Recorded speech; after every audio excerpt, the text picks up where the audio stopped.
In this episode, I talk with John Hinson of Spotlight Branding about getting the most value from your email list and not letting the people who have engaged with you fall through the cracks.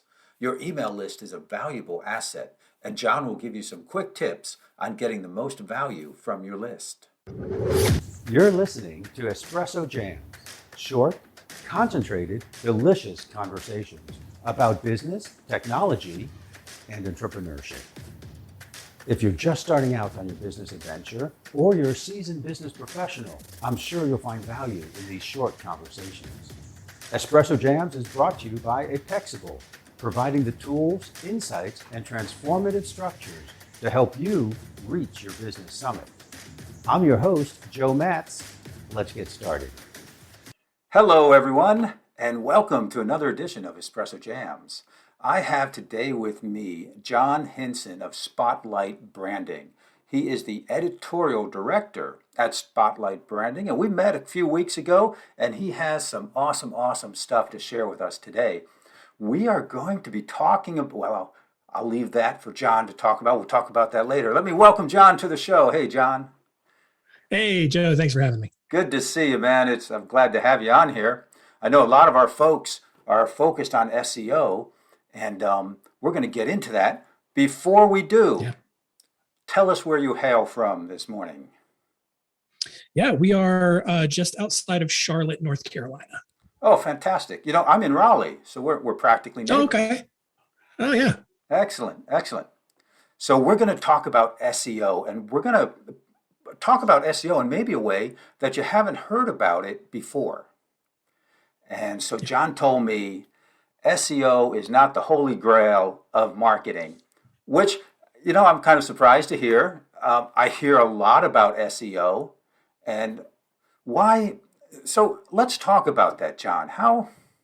Why do you come up with that phrase there? That's pretty exciting and pretty new.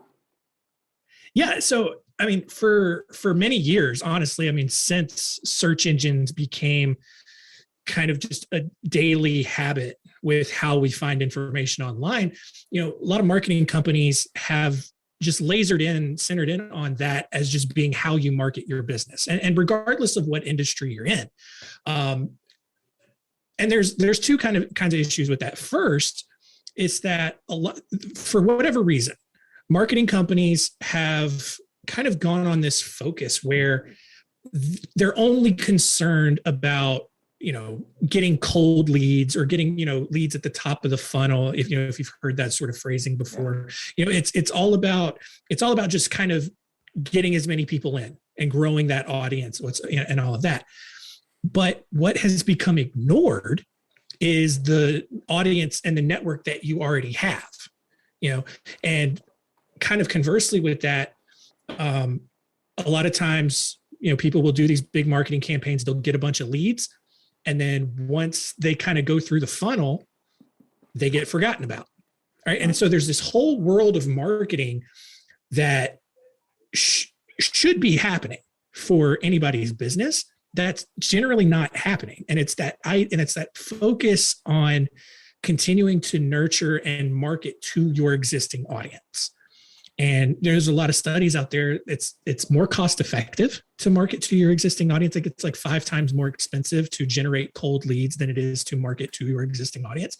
But if you're in an industry where referrals are huge, so we work primarily with lawyers, financial advisors, CPAs, stuff like that. Referrals are huge in those industries. And a lot of times, businesses like that are missing out on those referrals just because they're not keeping in touch. They're not marketing to that existing audience. And so that's kind of the big area where marketing companies have kind of led people astray, because they've been focused on SEO and cold lead generation, and they've been ignoring this audience that they've built up over time. Okay. And you mentioned funnels. And we have some new folks here listening that are very new to business. Could you explain a funnel and maybe what the top of the funnel is? Yeah. So when we talk about marketing funnels, imagine in your head like a literal funnel. You know, you've seen it. Maybe you put one in your car when you're changing your oil, whatever it is. All right. In marketing, it kind of works the same way. The top of the funnel is where the coldest leads are. It's people who, oh, I've just heard about this business. They know what you do. They know where you're located. That's pretty much about it. They have no real interest in buying yet. They may need your service, but they're not even remotely close to a buying decision yet. So that's where, your things like your paid ads, your SEO, stuff like that. That's where they get cold leads. That's where they put those cold leads. Over time, with follow-up sequences, whether it's an email campaign, whether it's direct mail, maybe you have your in-house people make a series of phone calls, whatever the case is. All of those additional follow-ups are designed to take people from the top of the funnel and move them down to the bottom of the funnel. And as they move down towards the bottom of the funnel, they get warmer until they reach the bottom of the funnel. And ideally, they are then considered a hot lead where they are making a buying decision. And hopefully they say, yes, I would like to work with you, or yes, I'm going to buy your product. Okay. And so what we're talking about now I guess we're talking about warm leads. Might we consider them in the middle of the funnel if they're a referral? Yeah. So, honestly, this could be anywhere in the funnel. So like what we've done at Spotlight Branding, we've developed something called a content loop. And the reason is because, kind of like what I said before, you run this marketing campaign and you get all of these people in your funnel. When the campaign ends, people are going to be in various parts of your funnel. Some will be really cold because they came in maybe on the last day of the campaign. Some will be down at the very bottom. Some will have already gone through it and they've made a hiring decision one way or the other. And regardless of where those people are in the funnel, the mistake that businesses are making, and this is kind of where we've planted our flag, is that businesses then just don't keep in touch with them anymore. It's like, oh, the marketing campaign's over. We've got all these. All right, let's move on to the next thing. And now we're bringing in a whole new batch of cold leads. And all those leads that have expressed an interest of some level, and it might be very little interest if they're at the top of the level, at the top of the funnel, and then the interest grows as they go through that funnel, they are just kind of thrown out and forgotten about and never contacted again. That's what you're saying is the problem? Yeah, pretty much. That sounds like a problem. It is. And generally, like, you'll still have their contact information. They'll still be in your CRM or whatever program that you use. And you'll just have all of this contact information. And a lot of businesses don't realize they have just a really valuable list already in their possession. They don't need to go spend thousands and thousands of dollars every month on lead generation when they have this gold mine right in front of them. And that then begs the question, well, what do you do with it? And that's why, I mentioned before, it's why we have what we call the content loop, because what that loop does is it essentially moves people through the funnel and then recycles them back through it. And it never ends. And it's done with just never ending touch points, lots of content, educational content, informative content, content that's designed to show people that you're the expert that they want to work with, that what they're going through, that you understand their needs and their situations. And so that's then how you solve that problem and do so at a much more cost-effective rate. Okay. So we learn in marketing that not everyone is a now buyer. Right. Which I would continue to say, most people that they're in your funnel at all, they have an interest in what you're doing, are potential future buyers. Mm-hmm. And I really love that you have a system to keep in contact with those potential future potential future clients, because you've already spent the money to get them in your funnel. Yeah. You probably have a CRM that allows you to do many, many more emails than you're doing in a month anyway. Why not? Why are people not nurturing that list? We have been searching for the answer to that question for a really long time. We don't know. It could be a ton of different things. Yeah, it could be a ton of different things. It's trying to re-educate people on what they've thought about marketing for a really long time. And that's tough to do, especially, as we get older, we get really set in our ways. No one's going to change our mind about anything. And then all of a sudden you got these people coming along and be like, no, you're doing it all wrong. or at least there's this huge area that you're missing. And people might be hesitant to that. Also, especially in this age of the internet, when we talk about content marketing, I think sometimes people sort of associate that with like being an influencer or doing silly dances on social media all the time. And that's not what it is at all. That's one aspect of it. That's one way you can approach it. Sure. But it's not what you have to do. Thank God. Thank God for that. Right. Because I don't do that. Really. Exactly. Me neither. But all it takes, and the other thing is that it seems so shockingly simple that I think some people just don't think it's one of those too good to be true sort of things. And I don't like that phrasing, especially in marketing, because it sounds very gimmicky, but it's really not. All you have to do is stay in touch with people. And that can be as much as one time a month. You write a blog article and you put that in an email and you send that email out. That's it. So, right? You can have presence on social media. You can do videos. You can do all of that to add on to it to make it more effective. But if you have a blog article, just surface level, surface level explanation of what you do, how you help, a concept, something that keeps your audience up at night, addresses their worries. You put that in an email newsletter, you send it out. And now you're able to start generating more consistent referrals and business, whether it's repeat business or referrals from that audience that had just been stagnating for God knows how long. Right. And I think business folks should be looking at their list as an asset. Yeah. That has value. And would I be correct in saying how much value that list has depends on how you nurture that list? Mm-hmm. So you could have a list that has a great potential value, but you're not nurturing it. Mm-hmm. Or you can have a list that has that great potential value and you're nurturing it, that can turn into future clients. Real value as in clients coming in, money coming in.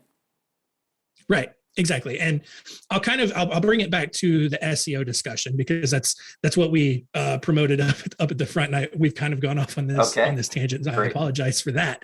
But this is how it compares. All right. Let's say you have even just 500 people on your list. All right. It's 500 people who already know about your business. All right. If you keep in touch with them on a regular basis, they're going to become more familiar with your business. If a lot of those names are past clients and you've done a good job for them, now you have ambassadors for your business and you're reminding them so that they think of you first when they're out to refer people. On the other hand, if you're doing something like SEO and you're trying to get a bunch of cold leads, all right, think about this. All right. Assuming you're in front of your computer right now, if you're driving, don't do this, but open up your browser, all right, go to Google and type in, whatever industry that you're in. So let's say CPA near me. All right. The first 10 results, right? There's going to be the Google ads. That's a different thing. Then you have your map listings. That's a different thing. The SEO, where the SEO is going to aim to provide benefit, are those next 10 listings right there on the first page. And it'll probably give you a billion pages, literally. People, when they're making those searches, generally only care about what shows up on page 1. But here's the thing. Of those 10 results, roughly half of them are going to be directories and review sites. So now you're down to 5 results. You and every other business in your city who does what you do is competing for basically 5 spots on page 1 of Google.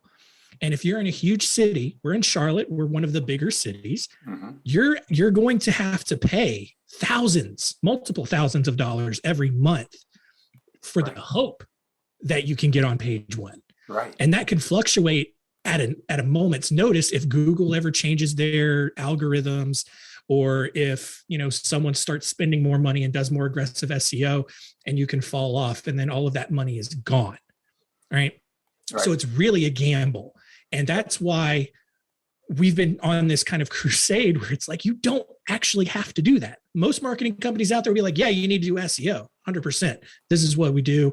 This is our offering. This is how much you pay for it. But you don't actually need to do it. You can focus on your existing audience and get just as much value, if not more, for a fraction of the cost. Because people who have already expressed an interest they're already at a higher level than someone who is doing a Yes. Google search.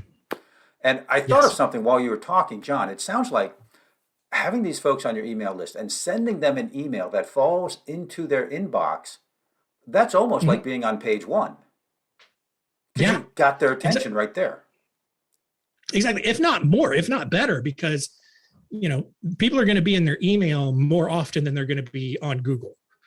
More than likely, we're on Google a lot, but I think it's still shifts towards email's favor.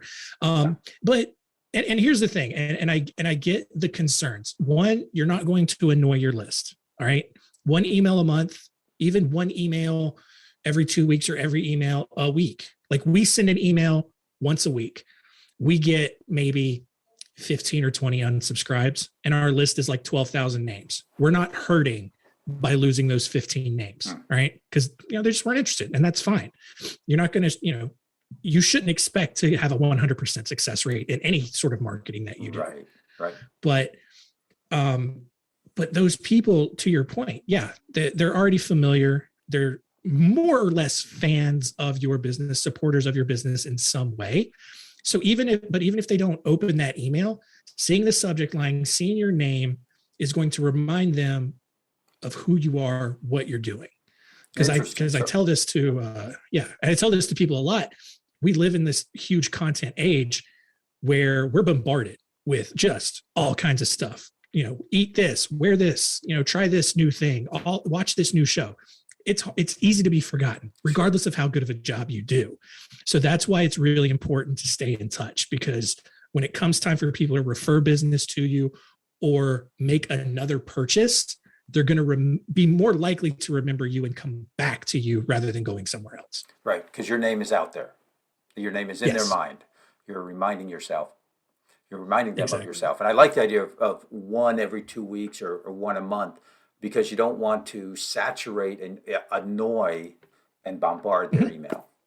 But I have a question, John. Now you're sending emails. So what is the content of these emails in general perspective, part of the question. The other part is what kind of an email from a technical standpoint? And I mean, 5 paragraphs, 500 words, a bullet list, a short email, a very long email. What's the best thing to do there? Yeah. So our whole strategy, it's around an email newsletter. So if you receive a print newsletter, or a newsletter in the mail from someone, kind of works the same way. But our newsletters typically have 2 or 3 sections. All right. You have a section at the top, kind of an introduction, like, hey, thanks for opening our email. This is what we're covering this month. Maybe you've got some announcements. Maybe your business did something cool that you want to brag about a little bit. That's great. Cool. Add that in there. But your main feature, the featured content, should be either a video or a blog addressing some sort of common concern, especially if you're in the professional services industry, regardless of whatever it is, home services, finance, legal, whatever it is. That kind of content should be the focus of your newsletter. And the title of that content should be the subject line, right? Subject line shouldn't be, your business's name, April newsletter. Right. Your business name should be the from, like who it's from, but that's it. And then that way people can associate, okay, this is Smith Law Firm.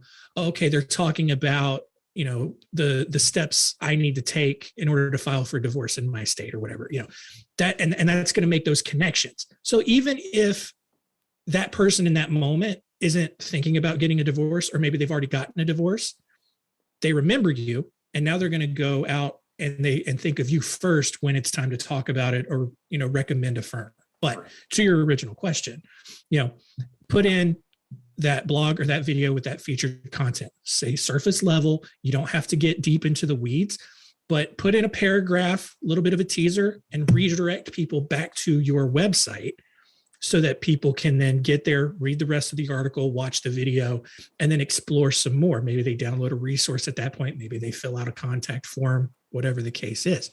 The one thing I would say, it's more about what not to put in those emails, right? Make sure that just whatever you're doing is specific to what your business does, right? And I'll make a point about it. I subscribe to a law firm's newsletter for the sole purpose that I just want it to make me angry every month, which is a weird thing to do. I understand, but it's because every single month their newsletter has absolutely nothing to do with what they're doing as a law firm, right? They have just the most random articles in there that aren't legal related at all. Like, I mean, there's been like, today's National Pokemon Day. Here's what you do to celebrate, right? Here's a recipe for pumpkin cookies. And it's like, you're not a restaurant, you're a law firm. I'm not going to lawyers to get cookie recipes. Right. So keep it specific to your firm and keep all the fluff out.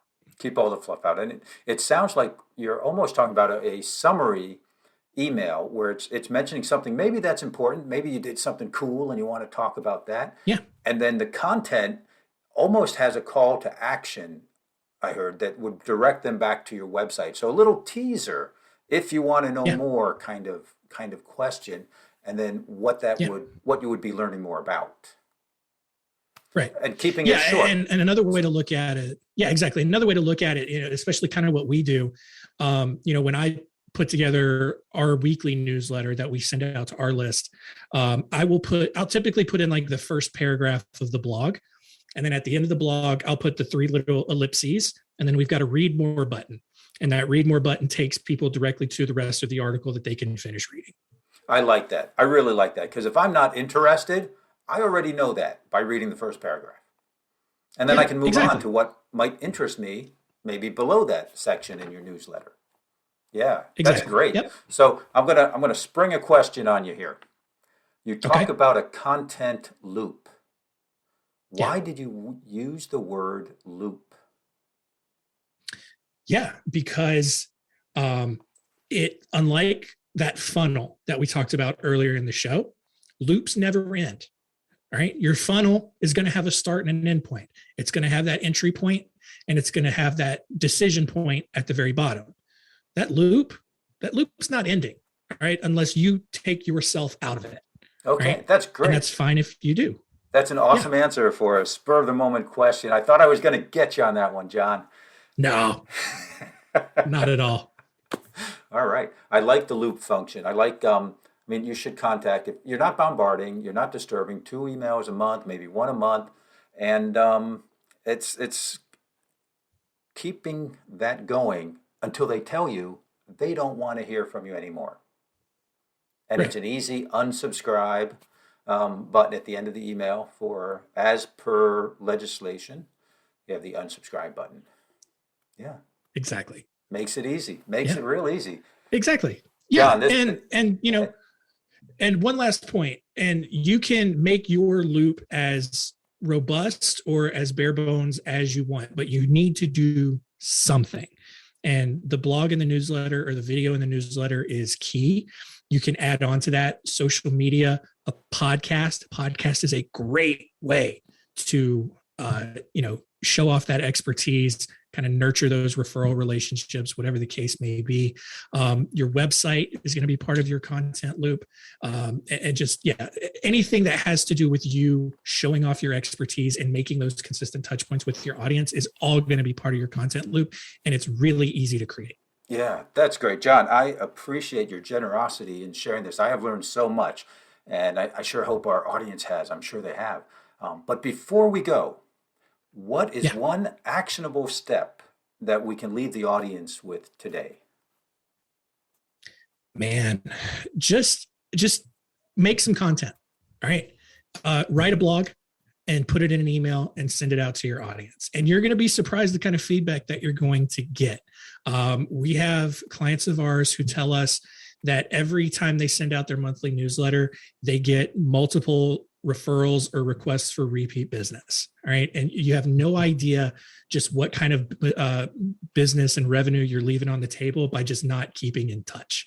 There was a study done by Texas Tech a few years ago that found that 80% of people are willing to refer business to you, but only about 30% actually do. So that means that you've got an opportunity right now to double the number of referrals that your business gets, and you're still not maxing out. And the way to do that is just by staying in touch. That's all you got to do. So Staying just in touch. I think blog, that's the a key short word. blog article and an email. Yeah, exactly. Keyword, stay in touch. Very good. And if some of our listeners want more John, how do they get in touch with you?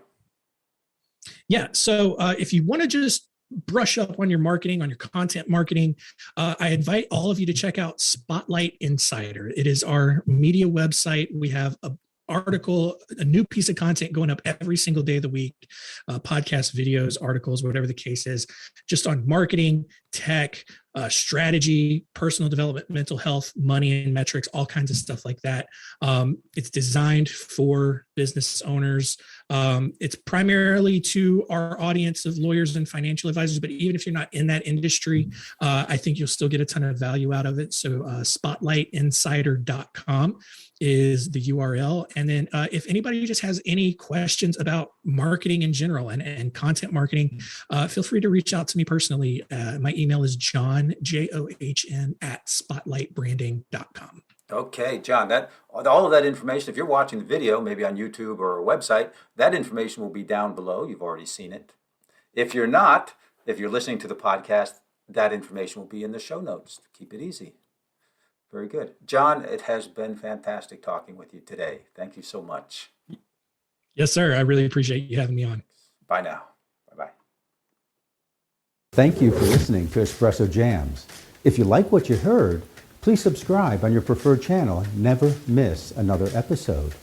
If you'd like more business tips on technology, entrepreneurship, and doing better, you can find me on LinkedIn at Joe Matz, that's JoeMatz, or go to my website, apexable.com, that's apex-able.com. I'm your host, Joe Matz, wishing you an awesome day.